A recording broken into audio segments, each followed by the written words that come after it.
Okay, roll call, please. Councilmember Ariano, Here. Councilmember Nusrati, Here. Councilmember Larson, Here. Councilmember Esquer, Yes. Mayor Bublak. Here, we're all present. Declarations of conflicts of interest. Hearing and seeing none, we'll move on to the closed session, which we will have at the end so that you can all go home, and then we'll take care of our work.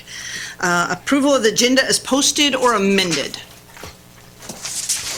We have a motion? Second. And a second. Approving the agenda as posted, Councilmember Ariano, Yes. Councilmember Nusrati, Yes. Councilmember Larson, Yes. Councilmember Esquer, Yes. Mayor Bublak. Yes, it passes. And so now we get to proclamations, recognition, appointments, and announcements. First, Employee of the Month. And if I could have Mr. Scott Threed up here, please.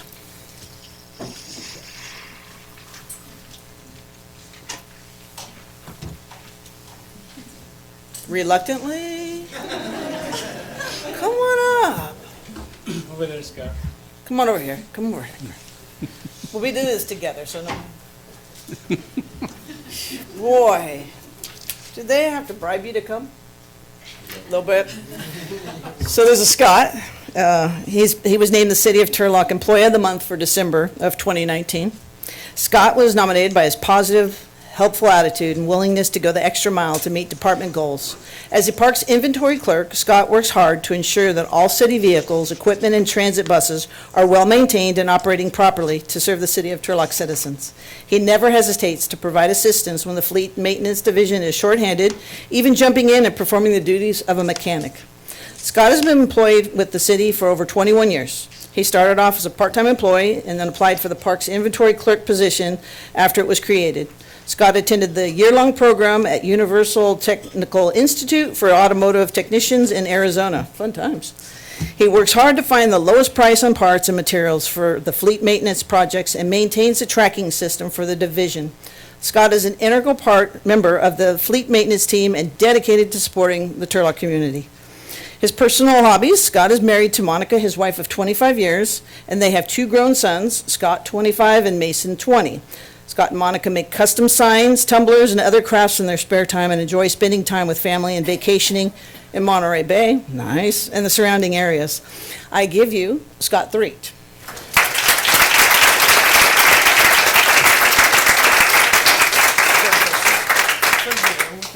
Would you like to say anything or introduce family or anything?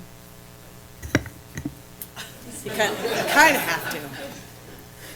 Well, I drug my wife, Monica, and my oldest, Scotty, and then my brother showed up, and then my mom, she showed up too,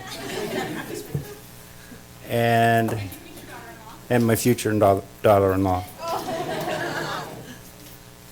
That's about it. Well, thank you for all you do. We really appreciate it.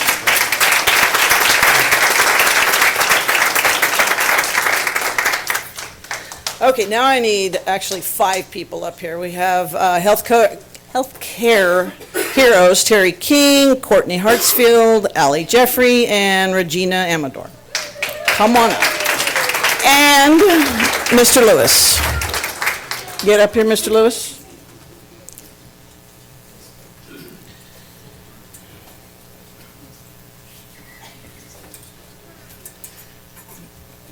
These are the ladies helping to make you look so good. You might as well be up here and. That's right. Right? So I'm going to read with each of these, and all 4 of these ladies are getting one of these proclamations for all their efforts. In recognition of Regina Amador, Allie Jeffrey, Courtney Hartsfield, and Terry King for Healthcare Heroes. Whereas individually, each of these healthcare heroes are women have changed people's lives through their work, redefined the importance of caring, giving, and sharing, and all while successfully balancing work and the needs of their families. And whereas Regina and all work for the Director of Operations for a Healthcare Foundation, Mr. Lewis, created a family-based healthcare and mental health program and are relentless in the pursuit of the healthcare excellence. They volunteer for numerous county events and help with medical, dental care for homeless and uninsured, and are always helping others with cultural and volunteering in the community and with their loved ones. And I'm trying to get everybody without their name, I apologize. They're also working with the community beyond that which they have the time for, quite frankly. And so I give to you these four ladies who have done so much for everyone. So these are our healthcare heroes. Please help me in thanking them for their efforts. You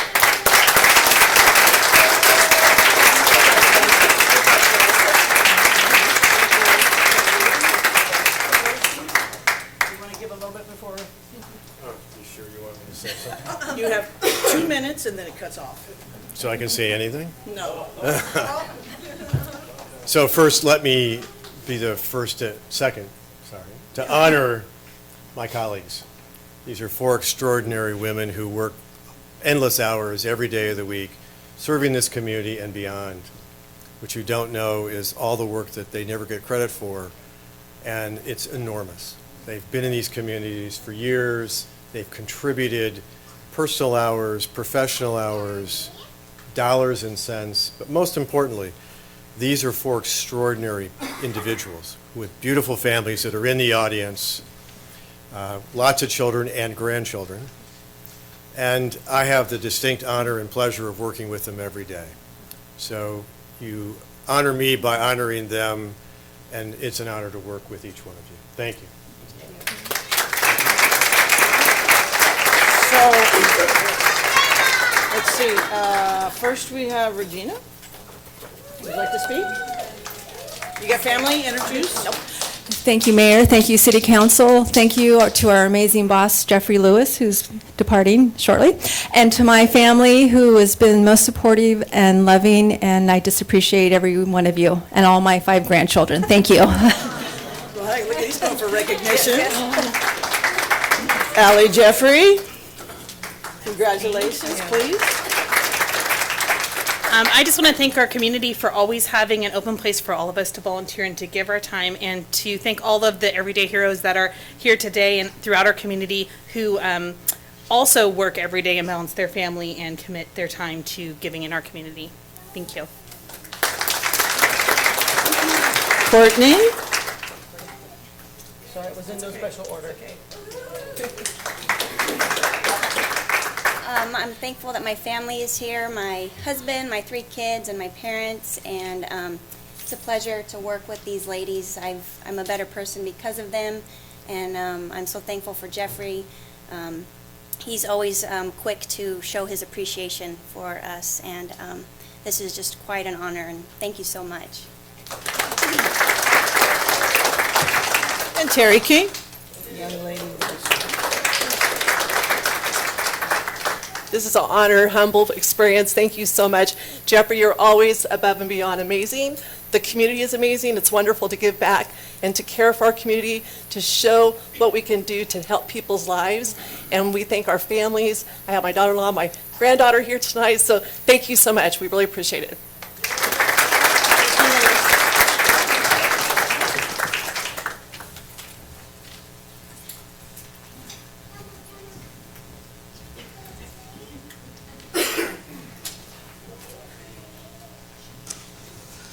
All right.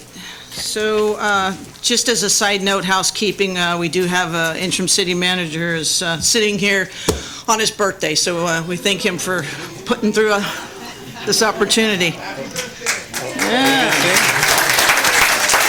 We're from the song. So on to appointment of the vice mayor. I would like to nominate council member Nostrati. Is there a motion? Move to appoint Andrew Nazrati as vice mayor. A second. We have a motion and a second. Clerk, call the roll, please. Appointing Councilmember Nasrati as Vice Mayor for the 2020 year. Councilmember Ariano? Yes. Councilmember Nasrati? Yes, thank you. Councilmember Larson? Yes. Councilmember Esquer? Oh, yeah. Mayor Bublak? Yes, it passes 5-0.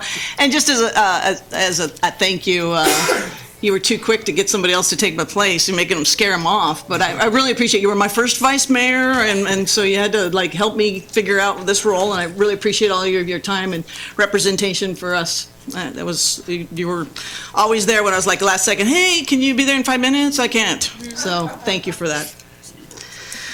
Appointment for CDBG grant selection community members. And just so you know, we got just a few people who applied, and it was kind of sad because when I used to sit on it, we had way too many people, but now it's a little harder. And so we had a late entry for another thing, not late on that, but also had said CDBG, and so we're hoping that you'll agree that we add one more person. So I would recommend Abraham Haas, Beverly Spielman, and Allison Jeffrey, if there would be a motion for that. Move to appoint all three? Seconded? We have a motion and a second. Clerk, call the roll, please. Appointing Abe Rojas, Beverly Spillman, and Allison Jeffrey as community member representatives for the CDBG Grant Selection Committee. Councilmember Ariano? Yes. Councilmember Nasrati? Yes. Councilmember Larson? Yes. Councilmember Esquer? Yes. Mayor Bublak? Yes, thank you for all who applied, and congratulations, Allison. One more thing for you to do. And now the appointment for CDBG grant selection, I did not talk to my colleagues in advance, so I would recommend that we remain with Councilmember Larson as primary, and then Councilmember Nasrati as the alternate. If I had a motion, I guess. Keep tapping. Move to leave as is? I'll second. Appointing Councilmember Larson as the primary council representative and Councilmember Nasrati as the alternate council representative for the CDBG Grant Selection Committee. Councilmember Ariano? Yes. Councilmember Nasrati? Yes. Councilmember Larson? Yes. Councilmember Esquer? Yes. Mayor Bublak? Yes, and passes 5-0. Thank you. Thank you for doing that without any heads up. Moving on to public participation. Before we start, I just want to go on record as saying that on December 10th, I did direct staff that we would converse and meet and talk in public about our actions, our code of conduct. I still expect it to happen. I want you all to know that I didn't say it just to keep you all thinking that we would just go on and everything would be fine. We all took oaths in public. We all passed the code of conduct in public, and I want us to discuss this in public. It's important that you trust us as we go forward. And so with that, we have Ron Bridegroom, who does have Code of Conduct as his title.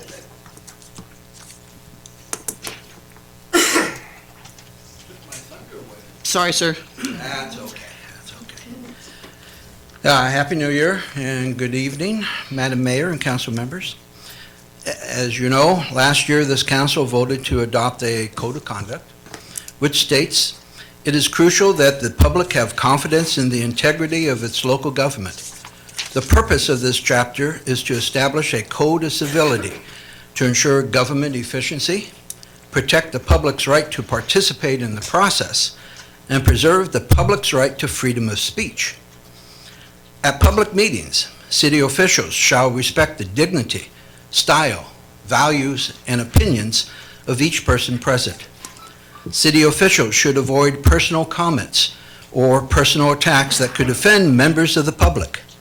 No person shall engage in harassment of another person during a public meeting, including making derogatory comments or slurs. When a city official violates this chapter, he or she is subject to disciplinary measures, including, but not limited to, admonishment, reprimand, or censure. At the last council meeting, the mayor stated, "We have a code of conduct that we are all supposed to acknowledge and watch over each other. We are supposed to be leaders of this group." The Institute for Local Government, which offers AB 1234 training on ethics and the Brown Act, writes, "Because public trust and confidence is vital to the strength of a democratic system, ethics laws sometimes set very high standards for public official conduct. Even though public officials may feel at times that some of these high standards of conduct are unduly burdensome, they must accept that adhering to these standards is simply part of the process of public service. They go on stating that transparency is a key element of public trust and confidence, and that a commitment to transparency can be demonstrated by concerted efforts to share information with the public about city operations, staff, and council decision-making process, and by a commitment of engaging the public. At your retreat last Friday, you were told by the consultant that there is a significant lack of public trust in this council. I suggest a good way to start restoring public trust is with a serious commitment to transparency and to your own code of civility that you passed, and by more closely adhering to the AB 1234 training that I know you all received on ethics and open meeting laws. So, Happy New Year's. God bless to each of you, to the city. And Mr. Cook, I didn't know it was your birthday. So happy birthday, sir. And God bless you too. Thank you. All right, it's library time. Diane Bartlett. Did you get out of the escape room? Yes, just barely, 2 minutes to spare. Ooh. Yes, thank you for asking. My name's Diane Bartlett. I'm the supervising librarian at the Turlock Library. And yes, we had an escape room this past weekend for adults, and we will offer it again sometime. I will let you know. But for tonight, I wanted to share some of the upcoming events we are offering. For children, we'll be continuing our story times. For the under 3 group is on Wednesdays at 10 and 11, and for the preschoolers age 3 to 5, that's on Thursdays, also at 10 and repeated at 11. And we continue our Tuesday programmings. On the 21st, we'll be having an art-based program. On the 28th, we'll be having Legos. On February 4th, we will be having our STEM-related programming. They're going to focus on the story Cloudette and learn all about clouds. And then Tuesday, February 11th at 4, we will be making Valentine's Day cards. So all those Tuesday events are at 4.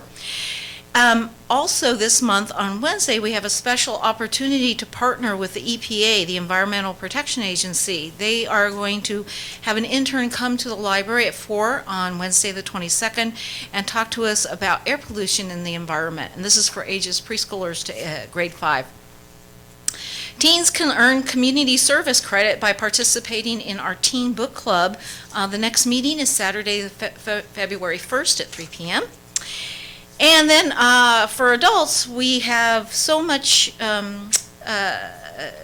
we have some art classes coming up because we have such a great response to those. So Wednesdays in February, the 5th, the 12th, the 19th, from 1 to 3, adults can sign up and come to our art programs for adults. And then finally, I don't see any of the members of the Friends of the Library here, just to let you know that they will have their annual book sale this January. Members Night is Thursday, January 23rd from 4 to 8, and Friday, January 24th from 9 to 7, Saturday, the 25th from 9 to 5.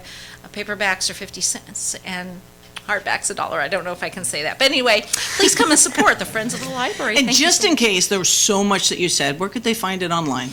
Our website is www.stanlibrary.org, or stanislauslibrary.org works as well. And we have a 13 library calendar on there, and you can select just Turlock as well. So thank you for asking. Thanks so much for your attention. Darcy Sanchez?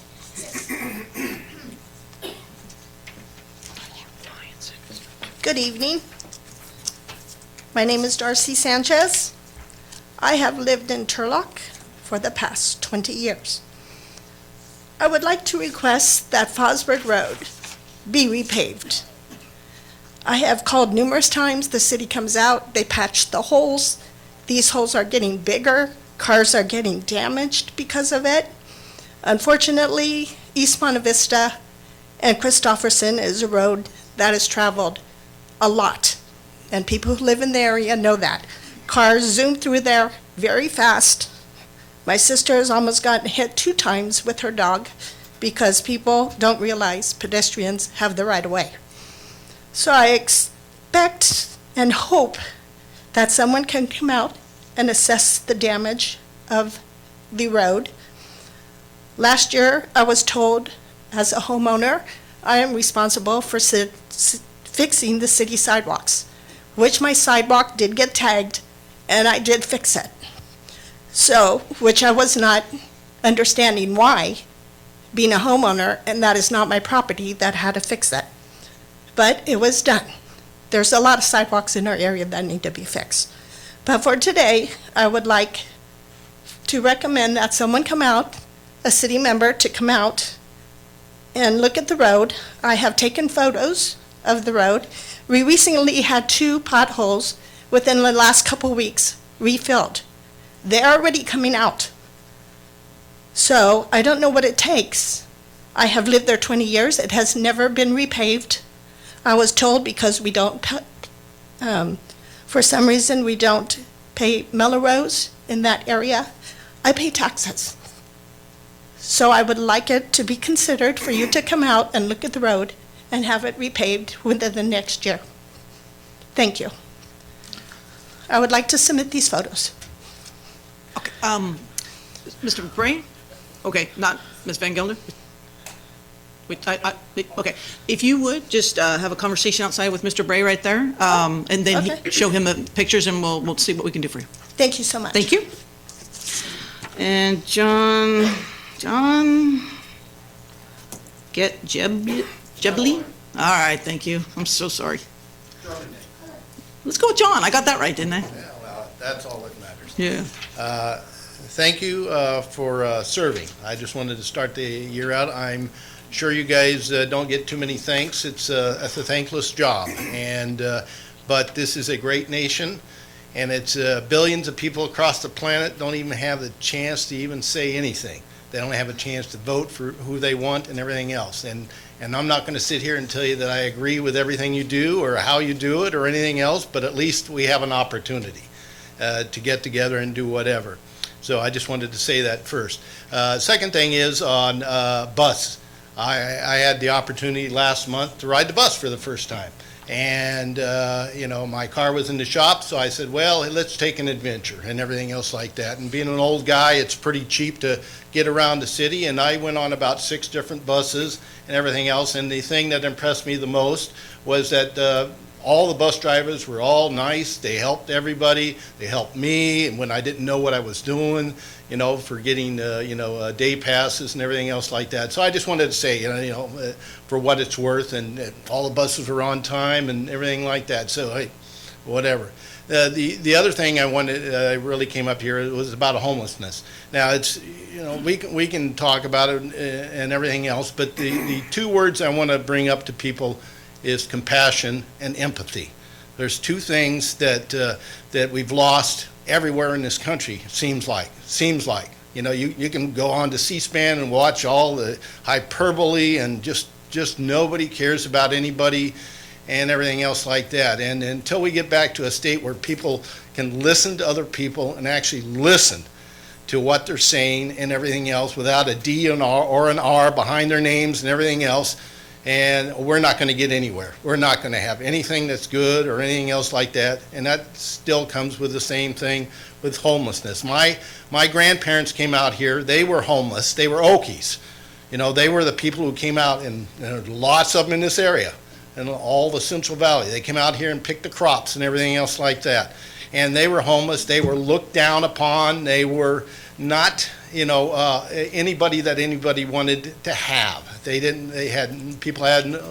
Very few people had empathy for them and had compassion for them, and they couldn't understand it. I can't understand all the problems with the homeless people, with drug addiction and all. I've never been addicted to anything. I thank God for that. That I have a roof over my head, I have family, I have friends, and everything else like that. And I just hope people will just think about that. I mean, realize it's a big problem, ain't going to get solved anytime soon and whatever, but at least if you go and just think about that, I think we're in a better state. Thank you very much. Thank you, sir. Cheryl Reedland.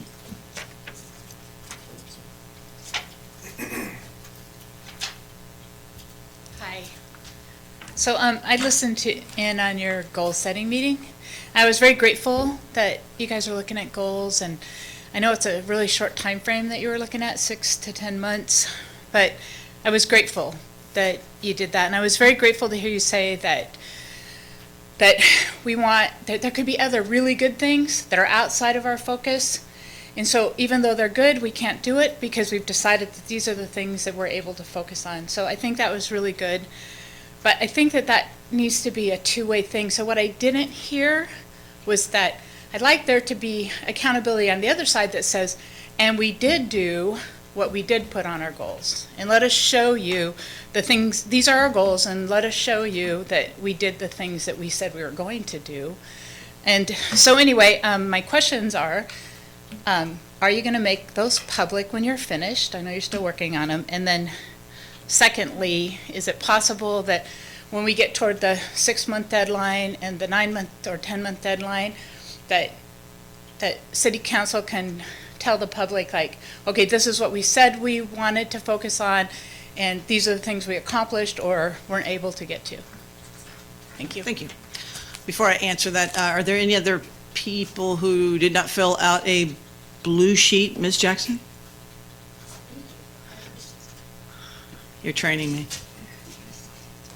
Hi, I'm Mary Jackson, in case you don't know who I am. I have several things. I'm going to try to be direct. I want to know how old Mr. Cook is. Just joking. That wasn't on my list. I can find out. I know his wife. Okay, so first of all, I did speak with Mr. Cook and Mr. Esquer because I had a question about a Spanish translator coming to a planning commission meeting. And I was told very politely that when I was on the council, eons ago, 12 years ago, that we voted that we wouldn't pay for translators, that people have to provide that. Well, I have a problem with that. If you're going to talk about being transparent and allowing everybody to have a voice, if you know how many people who speak Spanish as their native language in this town, as well as the gringos, as I'd like to say, sorry I shouldn't have said that word in public, but the English speakers who are learning Spanish. I know Mr. Cook, we could hire his son, because his son is bilingual, and we will bring our own because we have Spanish speakers for the group that's coming to the Planning Commission Thursday night. But I would behoove you, so you don't get in trouble legally, to do that. That's my first point. Second is, I heard a rumor, which I hope is extremely erroneous, that you're talking about getting rid of the Parks, Arts, and Recreation Commission. Don't do that. If you really want people to keep coming to these meetings and paying attention, I'm the one who always tells the librarian, thank you for coming, because we use the library all the time, then you need to have people involved in the community, especially in the Parks, Arts, and Recreation. Now, my third point is I'm kind of confused, and these are questions about Mr. White's tenure as the city attorney. Because I can just ask the questions because I don't know if I'm going to have enough time based on the limited 3 minutes, which I think is ludicrous. So these are the questions, and I'm sure Mr. Cook can get back to me because he knows where I am. I'm curious with how many cities in Stanislaus County and Merced County and San Joaquin County that your law firm provides attorney services for. Where you have worked with dispensaries, and if you work in dispensaries, marijuana dispensaries in other places in those 3 counties, and sort of what your role is. Those are my questions. And so I have 49 seconds, so I'm going to address the whole 77-page civility code. I don't know how long the last one was, but I haven't even started to try and read it because I'm sure, don't be disrespectful, but I mean, 77 pages. It's almost like a mini textbook. So I'm going to start to read it, yes, and I'm not printing it out because I'm really trying to kill more trees. But that's a lot of, so I'm going to read it, I promise. But right now I have more pressing issues. So if you can get that information back to me before the next council meeting, that would be great. I'm leaving you with 13 seconds to spare. Thank you. Thank you. Happy New Year. Anybody else? That's what. I do have to say, I spoke with Steve Williams. Officer Ramos did a really wonderful thing back in September. See, I have all these mental notes. And I don't think he knew who I was, but I had taken my elderly neighbor to a Turlock High football game. And Mr. Ramos, I want the police chief, because I didn't know our police chief was out, so hopefully he'll be back soon. But Officer Ramos was wonderful and stood with my neighbor, who is in a walker, because we couldn't get physical, it was hard to get parking. So please pass that on to your boss. Thank you. Anyone else wishing to speak in public about items that are not on the agenda? Supervisor Chiesa? You good? Okay, I will close the public hearing. First, sorry, Cheryl, I forgot your last name already. Thank you. Okay, I had it seconds ago. Thank you for attending our retreat, and what we came up with is collectively what we've heard from people, but we also have the poll that's going to help us see if we've matched up. And at that point, then we'll be putting stuff up actually in here to keep us focused. So if we start talking about all these other things, we'll put a little laser on the items that we have and see where we're doing. And just as I started this whole public participation saying, if I said something, I want to be held accountable for it. So I suggest to you that we will make sure that as we progress, hey, look, this is part of that, and so we want you to know we accomplished something. There's not much you can accomplish in a really bad finance time, so we want to share the good times when we have them. And Mr. White, did you have something you wanted to say? Yeah, a couple things. Just a discussion of the 77 pages, that's the handbook for public and elected appointed officials, elected and appointed officials. It goes over how you do motions, things of that nature, how to conduct meetings. It's not just the code of ethics. But at the mayor's request, going back from, she said December 10th, I don't remember that specifically, but I know it was in December. We have, the city manager and I have talked, and we planned on putting that on at the second meeting in January or first meeting in February. I think it just depends on how the agendas play out. So you can't expect that. If we're going to do both the handbook and Brown Act and open meeting laws, which I'll leave to the mayor to kind of give me direction on, it will dictate whether or not it's a 1 hour or 2 hour kind of special meeting. If it's both, I think we're going to need 2 hours. If it's more just the handbook and the civility aspects, I think we might be able to do that in an hour. So I'll get feedback from council on that. And then just to answer Ms. Jackson's questions in a public, so it's all on the record. I helped Atwater out in Merced. I'm not aware of helping out anybody in San Joaquin. I've represented Newman, who decided not to allow dispensaries. Patterson, Riverbank, Oakdale, Turlock, Ceres in Stanislaus County, who decided to allow dispensaries in some form. Had nothing to do with the county or with Modesto. Have also represented Angels Camp, who just allowed people to deliver, but no, so that's Calaveras County. Sonora, where they decided to allow it, so that's Tuolumne County. Dixon, who decided to allow it in Solano County. Port Hueneme, which is in Ventura County, called me, and I've had probably about a dozen different city attorneys that I've just helped as a colleague in the legal community in terms of the documents and processes that we've used. So those are the ones that we've helped. That's all been on the government side. It's not been on the private side in those situations. So hope that answers the question. We'll do a side note then. Yeah, or we'll have it playback. Thank you. Motion waiving reading of all ordinances and agenda except by title. We have a motion. Second. And a second. Clerk call the roll. Councilmember Ariano? Yes. Councilmember Nisrati? Yes. Councilmember Larson? Yes. Councilmember Esquer? Yes. Mayor Bublak? Yes, passes 5-0. And we have consent calendar. There are green sheets for items 6G and 6J.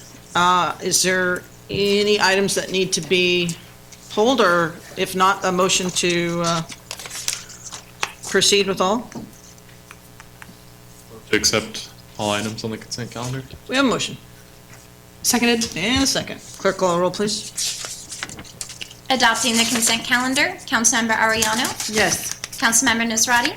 Yes. Councilmember Larson? Yes. Councilmember Esquer? Yes. Mayor Bublak? Yes, it passes 5-0. Final readings, we have a ordinance amending the Turlock Municipal Code to adopt the 2019 California Building Standards. Do we just open to public? I know you changed this format. We don't necessarily need Mr. Bray to say anything. Okay, you can be there just in case, but I'll open it to the public. Anyone wishing to speak to this? It's our final reading. I will close that public hearing. Mr. Bray, you can have a seat. And we will move to... Move to amend? Okay. Just a vote? Adopt. Adopt. And we have a second? Amending the Turlock Municipal Code, Title 8, Chapter 1, Article 1, Chapter 2, Article 1, Chapter 5, Article 1, and Chapter 6, Article 1, to adopt the 2019 California Building Standards Code with specific modifications based on local conditions as introduced at the December 10, 2019 City Council meeting. Councilmember Ariano? Yes. Councilmember Nisrati? Yes. Councilmember Larson? Yes. Councilmember Esquer? Yes. Mayor Bublak? Yes. Passes 5-0. Final reading, item B, amending the municipal code 2019 California Fire Code. Open to the public. Is there anyone wishing to speak regarding the fire code additional? I will close that public hearing and bring it back to council. Move to adopt. We have a motion.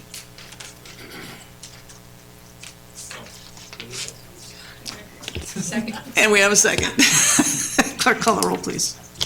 Amending the Turlock Municipal Code, Title 4, Chapter 3, Article 1, Article 2, Article 3, and Article 4 to adopt the 2019 California Fire Code with specific modifications based upon local conditions as introduced at the December 10, 2019 City Council meeting. Councilmember Ariano? Yes. Councilmember Nisrati? Yes. Councilmember Larson? Yes. Councilmember Esquer? Yes. Mayor Bublak? Yes, passes 5-0. Item C, an ordinance amending the municipal code to implement a quadrant-based utility service billing cycle. I'll open that to the public. Mr. Bridegroom, please.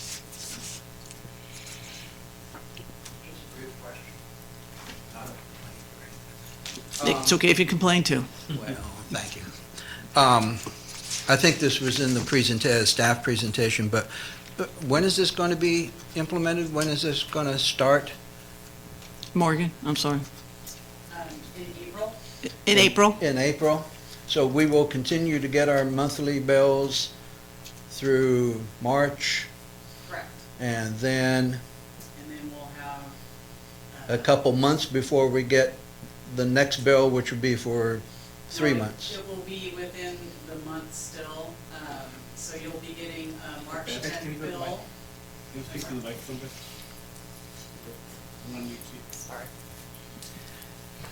Sorry.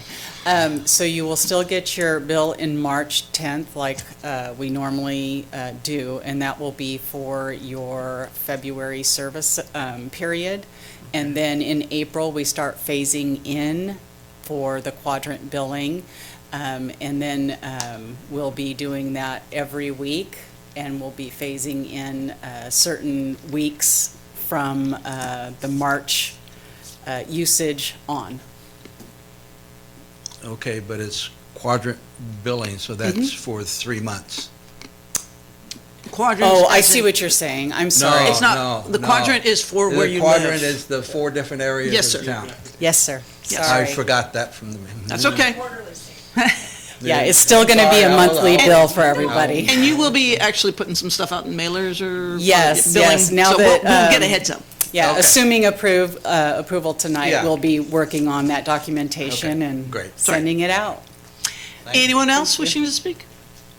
I will close that public hearing then, and what's the will of council? Move to adopt. We have a motion?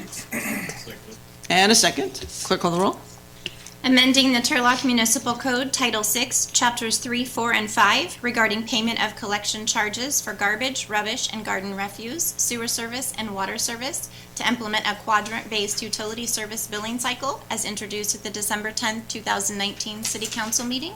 Councilmember Ariano? Yes. Councilmember Nisrati? Yes. Councilmember Larson? Yes. Councilmember Esquer? Yes. Mayor Bublak? Yes, passes 5-0. Thank you. Public hearings, we have none. And action items A, request to approve the Regional Surface Water Supply Phase 3 Project Design and Construction Funding Agreement. Mr. Cook.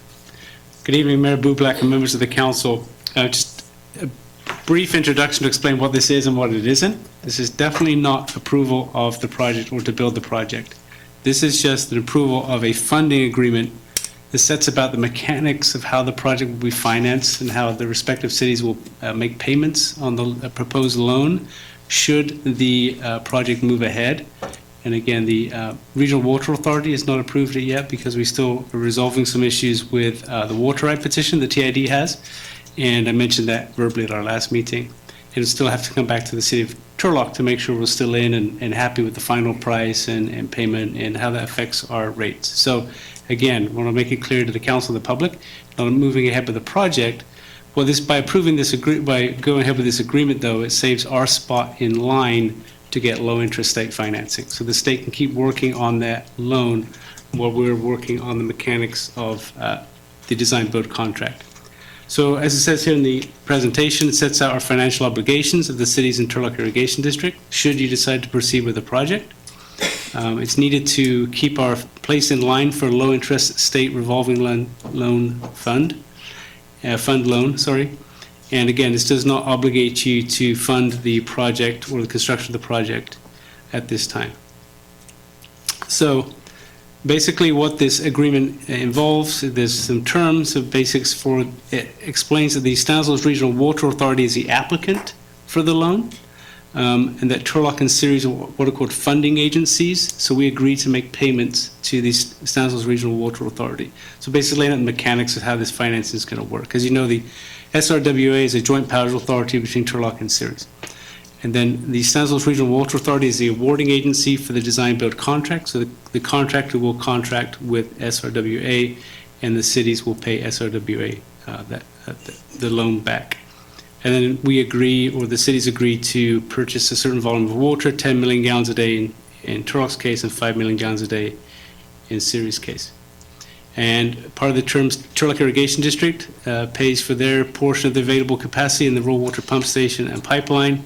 It also lays out cost allocation percentages. So there was some, back in 2018, a cost allocation memo was adopted that talked about how much each city was taking in Turlock Irrigation District and what was your responsibility.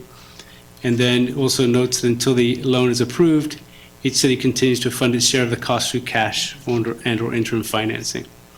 And there's also a number of general provisions about how the Stanislaus Regional Water Authority and the funding agencies cooperate on project, the change orders, that type of thing. So it just kind of lays out our roles and responsibilities. So again, as I mentioned at the beginning, approval of this funding agreement would facilitate ongoing State Water Board review of our application.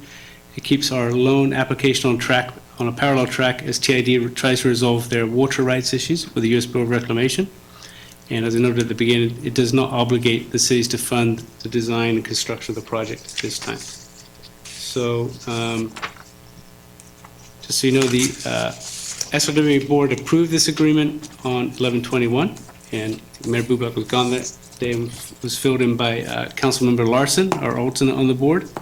And then the series approved the agreement on December 9th. Turlock Irrigation District, their general manager can approve agreements like this apparently, so it's not going to their board. So that is where we are with this particular item. Be happy to answer any questions. Questions? So are we spending any money on human resources in that, are we having to pay employees to work on this grant to submit it? Yes, so the loan agreement is part of our agreement with West Yost Associates, or the SRWA's agreement with West Yost Associates to submit this application. Any other questions? I'll open it to the public. Anyone wishing to speak regarding this? I will close it and bring it back. Just as a side note before you vote, I want to caution us that we're building already $18-19 million of a mansion on land we don't own, and I think we're overcommitting the public's money. At the same time, we're asking the public trust us, and we might consider asking you for some more money through a tax. So just as you sit here and think about how that sounds when you say it out loud, know that the public is thinking the same thing. That's a rate pay, an increase, and more money. We don't know what's going to happen. Technically, the taxpayers, the ratepayers of this city and Ceres are paying for the litigation of TID in the state. So just be cautious when you think about how this looks. When you want to tell the public we need some help, and we're trying to be trustworthy. What is the will of council? Move to adopt. We have a motion? Second. And a second. Clerk, call the roll, please. Councilmember Arellano? Yes. Councilmember Nisrati? Yes. Councilmember Larson? Yes. Councilmember Esquer? Yes. Mayor Bublak? No, it passes 4-1. We move on to request to adopt a policy on the use of revenues derived from the various council-approved cannabis-related businesses. Mr. Cook. Good evening again, Mayor and Council. Move from water to cannabis. As you know, in June 11th of last year, the council approved a cannabis pilot program. As part of that, you're going to allow up to 4 dispensaries, the first of which is being considered by the Planning Commission this Thursday night. To get approval, the dispensaries have to go through what's called a development agreement, as well as the appropriate land use entitlement, which in this case is a conditional use permit. As part of that development agreement, 5.25% of their gross receipts is collected by the city of Turlock. It's what's called a public benefit charge. And 0.25% of that is set aside for drug diversion and public education. And so 5% comes to the city, and at this time, there's no limits on how that money is to be used. And the council has asked me and mentioned in many events that we'd like that money to be set aside in some type of reserve, or at least not dedicated to ongoing city operations. And I'll talk about that some more. So the problem is the state regulations are constantly evolving regarding cannabis use and regulations and all that stuff. So we're not certain that this is a long-term revenue stream we can rely on for multiple years. And so the recommendation is not to use cannabis revenue for ongoing operational expenses, except for the direct costs associated with running the pilot program. And I'll explain that more in the next slide. So there's some expenses the city will incur as part of running the cannabis pilot program. These are what we call off-the-top expenses, such as administration, so bringing the money in, collecting the money, making sure it's put in the right spot, making sure that we're dealing with the right people and they're compliant with their permits. So enforcement of the pilot program, including policing of the black market. You can't allow businesses to come in at great expense to them and not police the black market. That's going to be their expectation. We're going to have to audit these businesses to make sure they're submitting the correct public benefit charge. There's going to be periodic inspections of their businesses to make sure they're complying with the terms of their permits. So the planning department, police department, fire departments, and other cities department will spend time making sure the business is operating properly. There'll be legal costs, obviously, of making sure they're compliant with the appropriate legal documents. And there will be security measures here at City Hall and other places to make sure that all revenue is handled appropriately and securely. The second recommendation for the use of the fund is for unfunded liabilities. So these are operational expenses, but outstanding liabilities you have as a council that are against your general fund, and you could choose if you want to use them for those types of things. So asset replacement of vehicles, equipment, and facilities, and then general fund facilities. As I mentioned in my budget presentations in November, because of our budget situation, we have not funded asset replacement at the rate we should have done. We've got behind on that. We have a deficit in our engineering fund that is owed to the general fund. That's an unfunded liability that could be paid back, or some of it paid back with cannabis funds over time. There may be a need for a true-up on a landscape assessment district. There's potential deficits of the general fund there that could be used. And also, if you wanted to, CalPERS is an unfunded liability. A few years ago, you spent money out, or the previous city council spent money out of the reserve to deal with an unfunded liability. So again, these are options that you could do that will come before you for approval. It wouldn't just get done. But again, they're not operational expenses, but rather than sitting in a savings account, these are potential options for you to use that money.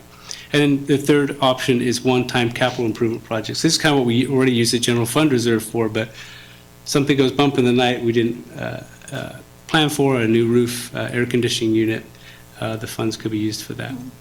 So that is my presentation. I'd be happy to answer any questions. Questions? Yes. What is the, because we haven't really collected anything as far as like a big dollar amount just for the initial application processes, just because we haven't gotten further into the process. So what we're doing is just setting the stage for what we can do for future use. And so I just wanted to let everyone know that we haven't been collecting anything thus far because we haven't had our first opening of our first ventures. So right now we're just making sure that it's not being funneled or used inappropriately for ongoing expenses. It's just for things that just come up. So I had a couple people call me and ask me about that, and I just wanted to make sure that that was clarified. Yeah, I'm kind of almost on the same page as what she's talking about. One of the things we wanted to make sure is that I'd love to see our reserves get back. Our estimate, we should be right around 7 million. I would have no problem seeing it get back to 10 million. If we had a little bit extra in that reserve for emergencies, I mean, to me, that only makes sense. But I kind of have problems putting it in the general reserves because it constantly finds ways to leak out of there for other things. And I hate to see that happen. I don't want this money to be seen as something we can rely on. It's got to be extra money that we got, great. Let's try to use it to the best possible advantage. And I don't want it. I don't want us to spend it on anything depending on it coming back every year.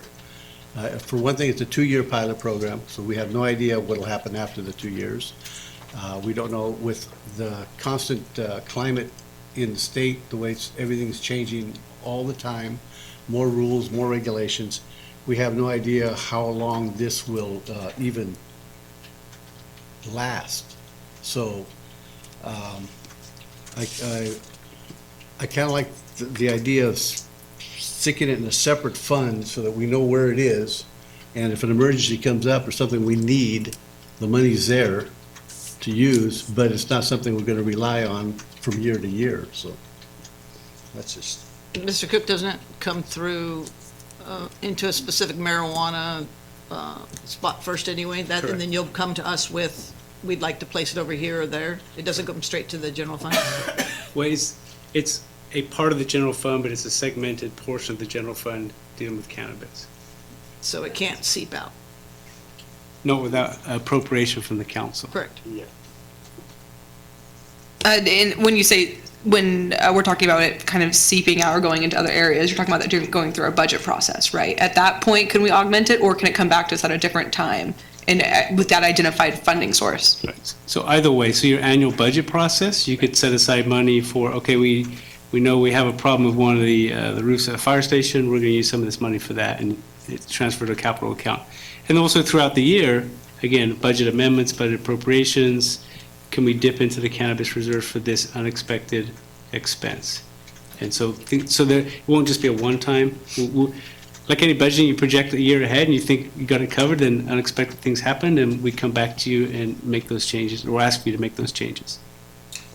But just a follow-up, but before we were to make that decision on what we'd want to do, with it being kind of thrown in with all our other general fund line account items, this would be replenishing, or this, as of right now, depending on how we vote on it tonight, it would be replenishing our general fund reserve, correct? Not necessarily.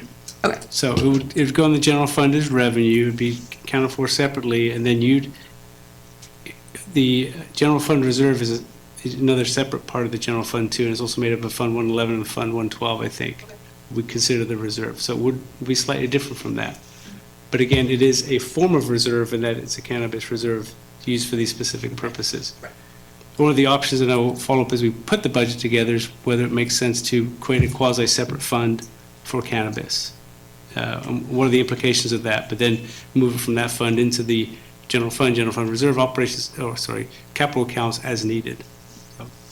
Any other questions? I do have a question. You said, so it's not for operational costs. So can you explain then how it would be for drug abuse awareness? You're talking about providing somebody who's going to do that, so that is operational cost? Correct. So those off-the-top expenses are somewhat operational because the council's created a pilot program that has a cost to operate. And so you're using cannabis money to cover that cost rather than diminishing your existing programs to cover the cost of operating that cannabis pilot program. So it's kind of, I see it with my background, it's like development impact fees where growth pays its own way. This is where cannabis pays its own way without impacting our existing services. Any other questions I will open it to the public. Anyone wishing to speak regarding this? Mr. Bridegroom, sir, come on up. You should sit closer. You get up here more often. The pedometer's working, all right. Okay. Got a question, a stupid question. How is the city actually going to get the money from them because it's a cash business? They're not going to be coming over with loads of cash, are they? Go ahead and ask all your questions. Okay. And then I want to thank the chief or the captain. I think I got his title right. My understanding that with I think it's Perfect Union, that they are doing their background checks, and that the chief insisted that all the employees of that company have background checks, not just the top people, which evidently is not what everybody else has done. So especially given what happened with the cannabis, the illegal growing thing on D Street or wherever it was, I think that's very good, so thank you. Okay. You talked about turmoil in the market. I know that the state raised their tax rates and some of the other fees on cannabis at the beginning of the year.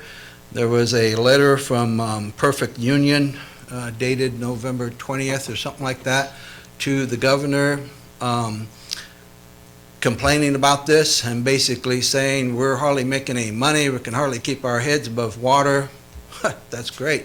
Okay, and they talked about how with all the taxes and the cost to do everything legally, I think they said it was about 300% more than their products would cost, about 3 times as much as what the illegal products cost.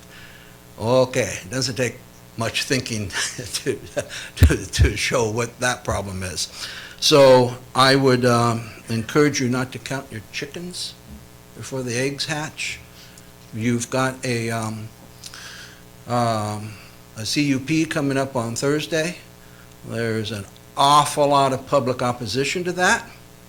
And depending upon what happens there, that hot potato may end up in your laps. Okay. Then after that is, well, that's the only one that's gone into the process. My understanding, the next one would be Perfect Union. But they're waiting on the background checks. Evergreen, my understanding from talking to various people, including planning staff, they don't have a building, they don't have a location. And the company that came in, that was 5th and took the 4th place, Grover Beach or something or other like that. I don't know where they get these names. That they're having the same type of issue. So you may not have that many dispensaries, maybe not even any at all. So just be aware. Thank you. Anyone else wishing, please?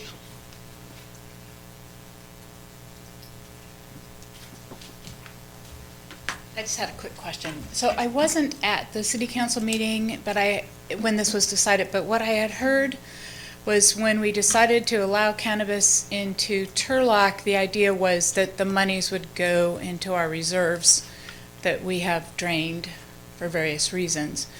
So if that's true, so my first question is that true? And then if that's true, I struggle with the fact that before we've even brought in a dime, now we're talking about changing what was originally decided, that if we were to bring it in. And well, to me, that sounds like the person that ends up, every time they get a raise, they're going to save it for retirement, and they never do, and they get to retirement, they don't have anything. So it may not be a very good example, but it just seems, I struggle with, if you make a decision, and then before you even get a dime here, you already want to change what you decided to get a passing vote. So if you could clarify how that vote went, because like I said, I wasn't here, it's just what I've heard. Thank you. Anyone else wishing to speak? Yes, Molly.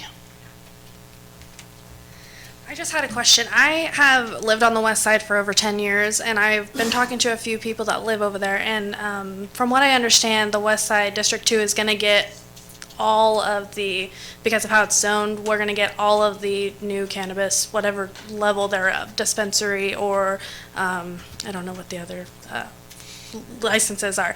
My question is, has there been any thought put into any of that money going back into doing any work in the west side, lighting or anything of that spectrum, just because the west side does get overlooked a lot? So since they're bearing the brunt of that, I'm just wondering if there has been any consideration put into that.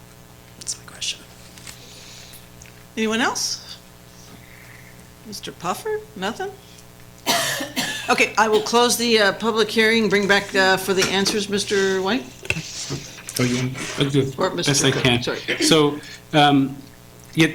cannabis is primarily a cash business, and so arrangements are made between the retailers in the city to make sure those funds end up in the city's coffers. And for reasons of security, I don't think it's appropriate I discuss how that happens, but it is obviously a process that other cities have used, and we're confident of the security here to make that happen. So just, again, I hate to equivocate, but I just think that's fair to everybody. And with the question about the reserve policy, and as mentioned before, we can put money in the reserves, it can grow exponentially, it can sit there, but then you can use those reserves for pretty much almost anything. And so I think the commitment was here, let's create a separate cannabis reserve and specify specifically what we're going to use those funds for, that they are primarily for, apart from the operations of the program, for one-time expenses and won't be committed to ongoing operations. Because in the past, we have committed reserve money to operations costs. And again, I don't think that's something we want to do, repeat that. And so that's the recommendation. So it looks like I know the idea you're changing tack, but I think we're just being a little bit more specific about how you use those monies in the reserve. And then as in terms of capital improvements, again, as if this fund grows, the council can program it for capital improvement projects, should they want to. But again, that would be a decision they'd have to make. No pun intended on the grows? I didn't even think about that, but when you get to my age, Mayor, Yeah, you start I will making those tomorrow. blunders. Councilmember Scare? Yeah, just a quick question, just for clarification. Up to this point, we have not really discussed what the money was going to be. It was a lot of suggestions, but it was never decided to go in any one direction. Somebody can correct me if I'm wrong, but the way I remember, we haven't even really had the opportunity to sit down and talk about what we're going to do with the money, because we had no idea if we're going to have money or when. So this is the first time that we've actually had a chance to sit down and say, okay, if this money comes in, what are we going to do with it? Yes. You want to? Oops, sorry.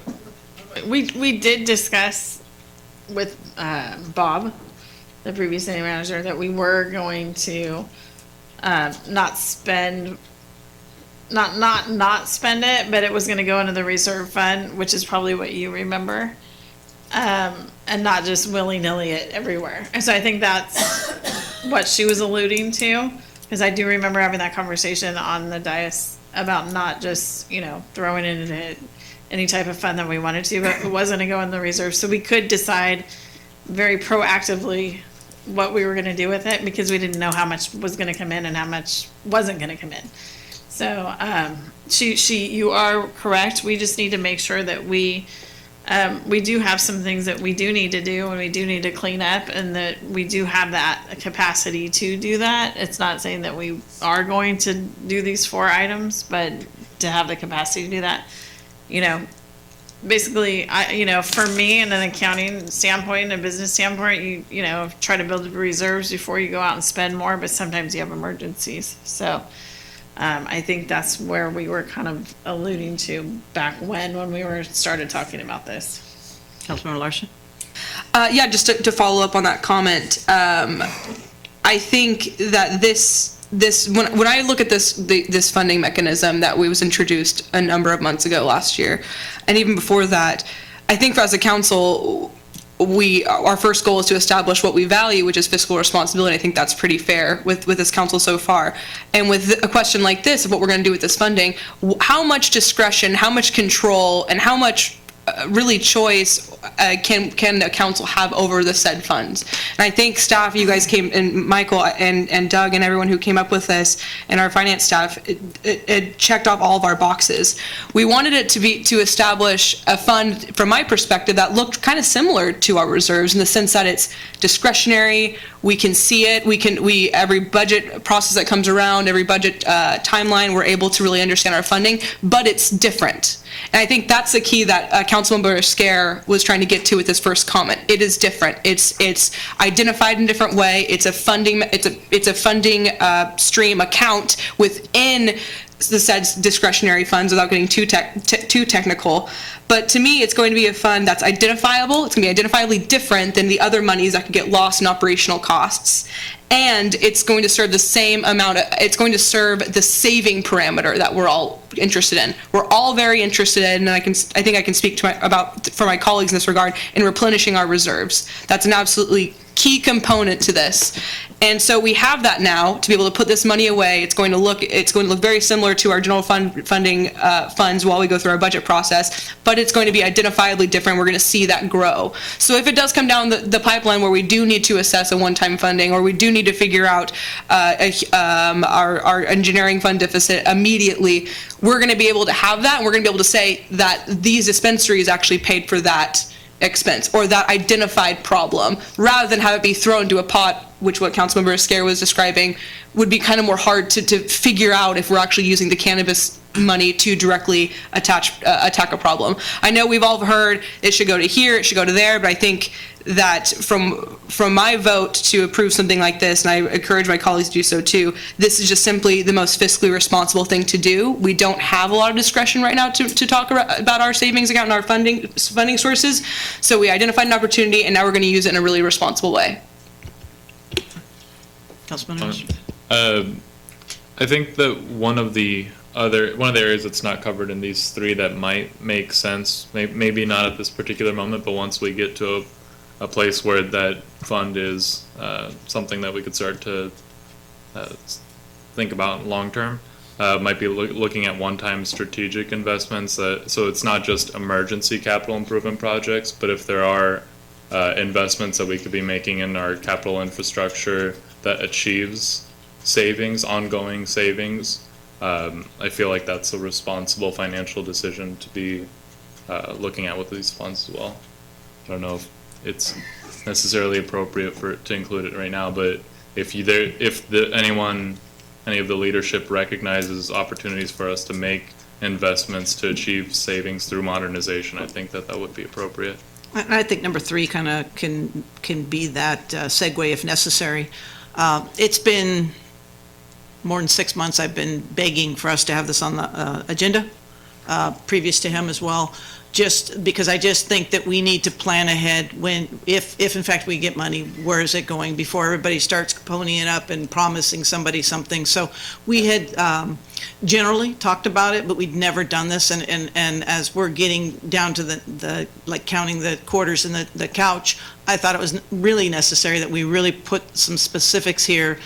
We may never see $1. Nothing may ever come to fruition, but at least then we have that taken care of and we can move on and not have, oh, $1 came in, let's give it to so-and-so because I really like them today. So it was kind of a collective of all of us talking constantly about let's not get it spent somewhere where it doesn't make sense and we end up just wasting a one-time thing.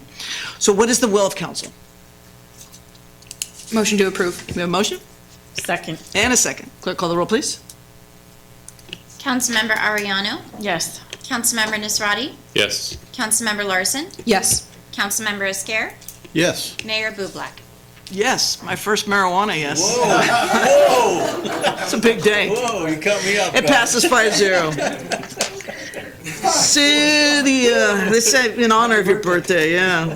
City Council, City Manager update. Yes. I have an update for the mayor and council. No action required from the council, but it's an exciting item, I think, to help us with our transparency moving forward, bringing the people closer to City Hall as we start work on this year's budget. So I am informing the council that I am putting together a Community Priorities Advisory Committee with the objective of getting 20 or so people to learn and develop a better understanding of municipal finances, review our city operations, and help us prioritize what the community's expectations are for those levels of service. See, the main focus will be the general fund, which is police, fire, parks and rec, administration, and development services. We'll look at the fiscal constraints we currently have for the continued delivery of services at our current or increased levels, and develop options and recommendations in cooperation with city staff. So this is a collaborative effort. The city manager's office, I've got Marin working with me, Tina, our finance director, Stan, our consultant, Juan Vargas has offered to volunteer to help out, as well as a number of the staff people. So we'll have a group of staff people working with a community group. And so the members, the previous city manager set up a ad hoc fiscal discussion group. We've met 2 or 3 times.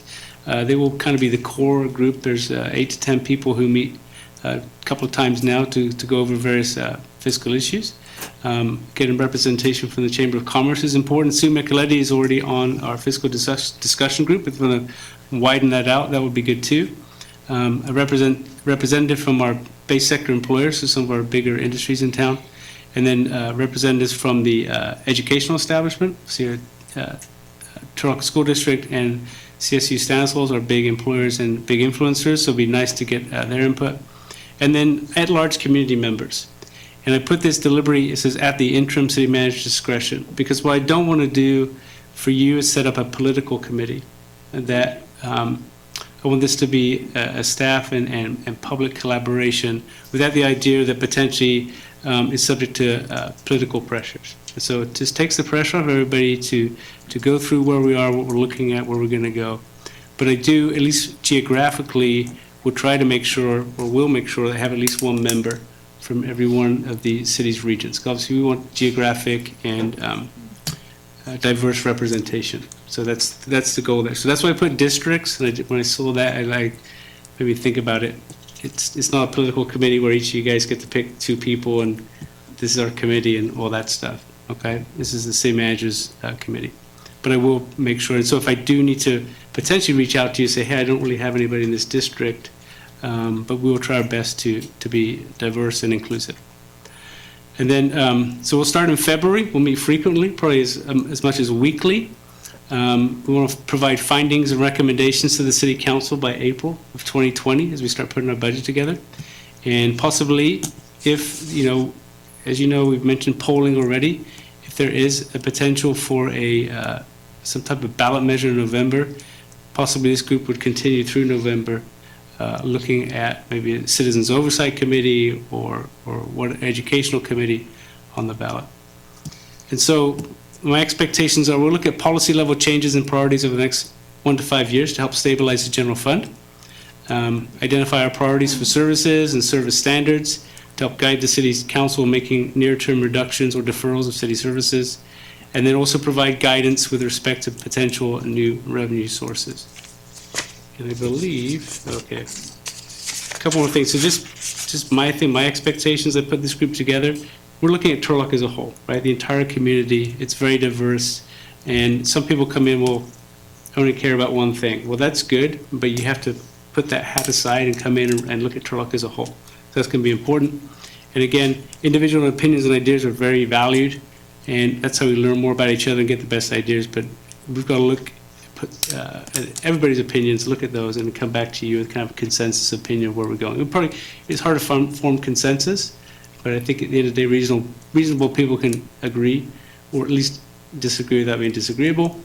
And we'll come back to the council in April and say, this is a citizens group, and these are some of the thoughts they have at a policy level as we put the budget together. So again, we talked about transparency at our retreat and improving communications, and this is one of the ways we think this could happen. I want to thank Marin Pitt has been very helpful in putting this whole thing together. So that's it. Be happy to answer any questions. Any questions of Mr. Cook?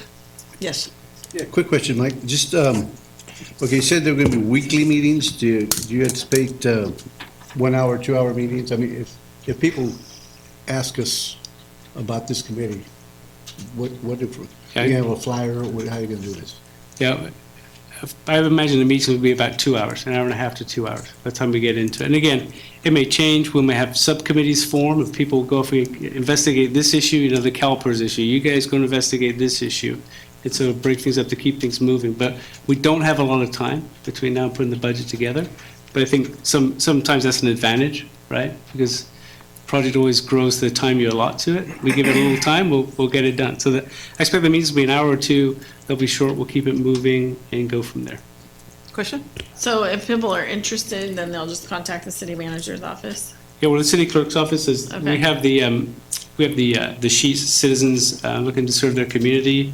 There's a box that says other. You can put the Community Priorities Advisory Committee. Okay. For those 6 to 8 spots. We have a lot of spots already taken by the existing, representation. So again, on the city manager's ad hoc committee, Jeffrey Lewis is the chairman, is the main person on that. Jim Tice, Jerry Powell, Sue Micheletti, and Arlen, I can't think of his last name, from Hillmar Lumber. Waterston? Yeah, sorry, I've known Arlen for years as Arlen. So anyway. That age thing coming back again. Yeah, so they won't need to apply. I'll just contact them directly and see if they're still interested in serving. Any other questions? Open it to public. Anybody wishing to speak in regard to that? Okay, I will close that public hearing, bring it back, and thank you for that. And moving on, Development Services? I have a comment. Sure, I I guess. I didn't ask a question. I'm sorry, go ahead, Mr. Gray, 1 second. Sorry, I was waiting for comments, not just questions. Michael, I absolutely appreciate the work you've done to get this a really extremely crucial committee together. Extremely crucial. And I just have a suggestion. It's definitely based on if my colleagues would get on board too. I think that it'd be great to really utilize the wealth of knowledge we have at Stan State. Maybe have a designee from that university, whether it be a professor, whether it be someone from the administration. I just think that they oversee a lot of stuff, and we have a fantastic public administration program. Let's just utilize all the great things about our community. Mr. Bray.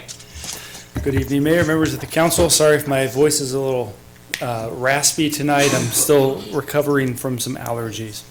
I wanted to give an update tonight on the different divisions within Development Services. We closed out the calendar year, which is one of the, in the building division, one of the key factors that we look at. How did we do over the course of a year? This year, we issued 1,382 permits. You may wonder, how does that compare with the previous historical averages? The previous 6-year average is 1,314 permits, so just slightly above the number of permits. But what is telling a different story is the valuation of work that was completed under those permits. So we have an estimated valuation of $125 million worth of work that was permitted through the building division this last calendar year. The average for the previous 6 years is $65 million. So it is double the amount of value of work that was added to our community this last year. In the last month alone, the month of December, in anticipation of the code change, we issued a 150 applications we received in. The average for the month of December since 2014 is 65. So almost 3 times the amount of applications have come in to try and take advantage of the code change. We're still going through the process of getting them all dialed in, but we've received a lot in this past month. And also one note, last year was the first time the city has issued over 100 permits for single-family residence. We haven't hit that mark since 2008. And so 100, and it's actually 104. So it's not as many permits as we issued back in 2003, 2004, 2005, but it is something that we are really excited about.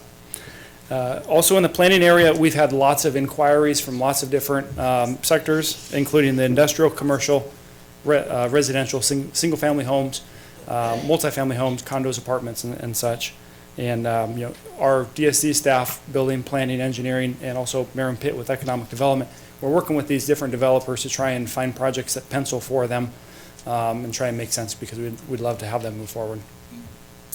In our engineering area, we've also been very busy processing applications and assisting applicants trying to find sites that work for them.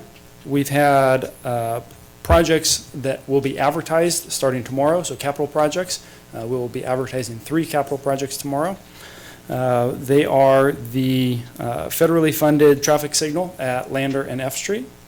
Also the federally funded road project of Hawkeye and Lander corridors. And also the annual slurry sales. And so all 3 of those will be advertised, which will gear us up for construction during the summertime. So that's a prime time to be advertising those projects. The transit division, next month in February, the last meeting in February, we'll be bringing back a short-range transit plan update. So this is the culmination of the various outreach that we've had from our community members, as well as the guidance and the recommendations from our professional consultant that we hired. We're going to be proposing some changes, and I don't have anything concrete to give you right now, but just know that that will be coming back. And then lastly, our finance counter update project has been completed. And so I want to give a huge thank you to our customers and also to our finance staff and our building and planning staff that lived through the construction and the modified work areas over the past couple of weeks. So with that, I'd be happy to answer any questions. And Mr. Seaman. Maybe Mr. Bray could update you on the design of the capital road projects that the council approved, those 3 or 4 projects you approved a couple of months ago, and where they'd be for next year's construction season. Thank you. The first project that we identified at our last meeting in December for the Golden State rehabilitation, those plans are roughly 95 to 99% done. Since we established that project will be using federal funds, we've started the environmental and the right-of-way phase. So those are necessary in order to utilize the funds. I would anticipate those processes being complete in late spring for an advertisement of hopefully May is what we're shooting for. Late April, early May. I'll be aggressive. Late April. And the other 3 projects in the northeast, the southeast, and the southwest quadrants, we are working on our consultants. We've established the limits and the working on the types of road treatments to be installed in all the different sections. We are also anticipating letting those projects out for bid in the end of May with the anticipation of starting construction in middle of August. So still prime time for construction of our road surfaces. And lastly, I already said lastly once, but this is second lastly. The trench repair update. So this is next on my list, and I anticipate to have a list on the website by our next council meeting. We've been kind of putting out a lot of fires, but this is the next thing on my list. So with that, I'd be happy to answer Questions, questions. Mr. Bray? Can we have a comment? Sure. I just wanted to thank you and your staff and the road staff and municipal services, I think was out there on the sinkhole, because you guys did a great job. And, thank you to the person that found it, and they were doing their job diligently. And thank you to all that, helped get it mitigated quickly, and it looks great, so. Thank you. I will definitely pass that along. Thank you. Is it possible to get some of this stuff and like a report, the permits by type and things like that? Is that something that? Yes, it is. Yeah. Yep. I can deliver that. Okay. Yeah, just a couple of quick things. You said the street light at Lander and F Street, is that the same one that we had problem with before? That was the project that we had bid previously, yes. So we finally got the bid through and everything's gonna go forward? Is that what? This will be bidding the project to receive bids to understand what our contractors are going to charge this time around. We've identified a matching funding source, which was the issue last time. Right. Okay, good. Anything else? You said a couple things. Yeah. Yes. No, actually, piggyback on what Becky was saying about we were supposed to find out who actually reported the sinkhole, who actually found it. We'd like to find out who that was. And pat him on the back and say thank you very much, because that could have been extremely. Yeah, well, that might be even more. Free parking spot for the week or something, I don't know. So Parking for already? that was Renee Gutierrez from our Electrical Mechanical Maintenance Division, and our plan is the next council meeting to actually bring back a number of people and the contractors and do a formal recognition, because not only did city staff do a great job, and particularly Nathan's staff and his inspectors, but the contractor was literally a phone call away and mobilized incredibly quickly. And with their expertise, it really made that job go very, very well. So, So we're ready for another one? Well, hope. We are ready, but we don't want That was it. unique, but we are ready. Yes. We can handle anything. They just had one in China. Any other questions for Mr. Bray? Thank you, Mr. Bray. Thank you. Okay, council items for future consideration? I think this is gonna be probably between future consideration and comments, I think. It's kind of a in-betweener. 11.5? Yeah, something like that, yeah. 11.4 and a half, I don't know. Okay. Anyway, I was just gonna say, we just had the retreat, and as the people that were paying attention, we're told we're gonna start focusing a little bit more on communication from the city side. And I think as part of the communication, each of us are members of different committees, and we meet on regular, either from monthly or quarterly meetings. I'm thinking that it would probably be a good idea if we start giving reports on what actually happened at the committee meetings, so that people can realize that we are doing more than sitting here for an hour, twice a month. An hour. Yeah, well, I'm sleeping the rest of the time. Okay. But no, anyway, so I just thought it'd be a good idea if we start giving the committee reports, so each of us will report on the committees that we're sitting on and what those committees are working on, and just kind of start sharing a little bit more. I think after a while, you guys are going to kind of regret you asked for all this, because you're going to get a lot of information. Any other items for future consideration? Council member comments and announcements? Councilmember Ryan. I just want to welcome everyone back for the new year. 2020 is going to be amazing. Just want to put that out there. Oh, positive. No singles, right? No. I think we started out the year on a good note, discussing some things that we need to move forward on, and we're all working together to forward our community and our future, and just to be aware that we are a work in progress, and we are going to progress forward and not backwards. So, welcome back and Happy New Year.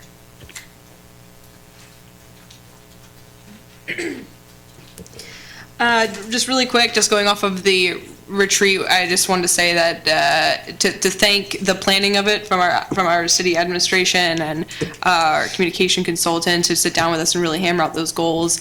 It's absolutely needed and vital, and I think coming off of the first year we've had, or my first year, I guess, on city council, I just wanted to kind of acknowledge the amount of grit and commitment that our city has for this organization and the city staff, and my colleagues for making the tough decisions and pursuing the tough decisions to make sure that we create a better Turlock. Maybe not tomorrow, but in the long run, that's what we're here for, to look past our terms. So I'm excited for the new year, excited to be a part of this, excited and beyond proud to be representing the staff members and employees who work here, and also the residents of the district and also the entire city. And really quick, I want to thank the Daughters of the American Revolution for adopting a park. They adopted the Christopherson Park, so really awesome. It's happening this Saturday. If you're listening to the Turlock Journal 20 and 20 volunteer hours, use some of the hours and come out and help our a local organization clean up the Christopherson Park. It'd be a great way to start the year. So thank you for that. Okay, what final comment? Since you looked at me that way. Actually, this is probably a little bit out of the word, but I just want to say, you know what? Thank you for giving me the opportunity to be vice mayor for a year. I hated it, but at the same time, but at the same time, I loved it. It was a great experience. Well, let's not get carried away. But no, it was a great experience. I learned a lot. I'm still learning a lot, and it's amazing all the things that go on behind the scenes. A lot of stuff I probably didn't want to know, and now I How to can't. make Now I sausage. can't forget. So, but anyway, thank you for the opportunity. That was a good year. We had fun.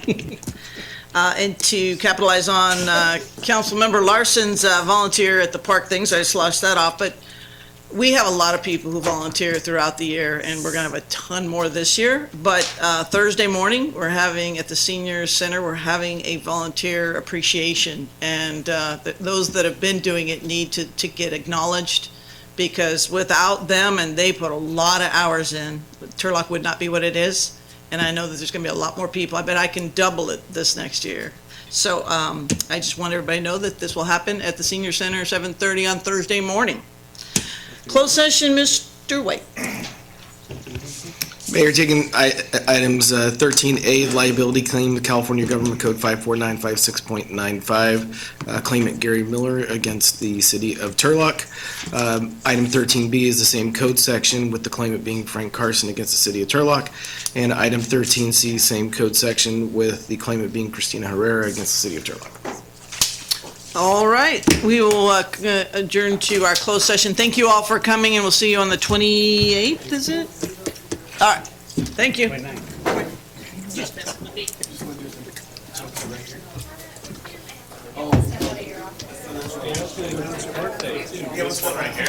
Too late, buddy.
George back there? He's there. Thumbs up, okay. Mr. White, report out, please. Mayor and council, as it relates to items 13A, B, and C, all items were rejected unanimously by the city council. Thank you. And if everybody will, who is in support of adjournment? Say aye. Aye. Thank you, everybody.